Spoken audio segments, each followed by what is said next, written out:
This is freaking delicious. Hoy les deseo feliz Cinco de Mayo a todos mis amigos mexicanos.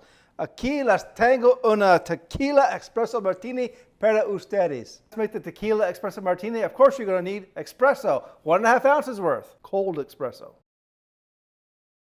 Next, 1.5 ounces of your favorite coffee liqueur. Don't say Kahlua. Sabroso. Tastes better and is less money. I'm on a crusade against Kahlua. Don't ask me why. They didn't do anything to me. Next, we're going to use Don Ramon tequila, one of the better tequilas out there. Go to cwspirits.com, promo code CAFEMORE, save some money, deliver it right to your door. 1.5 ounces.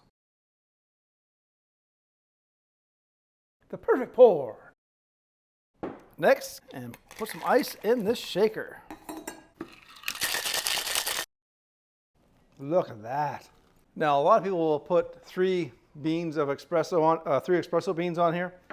But I don't have espresso beans. I've got ground espresso like most people have. So I'm just going to put a little bit of espresso grinds on here. Pretty. All right, guys, let's say to make the tequila espresso martini. Let's give it the old college try. But before I do, you know what to do. Slap that follow button for me. Salute. I just want to know one thing.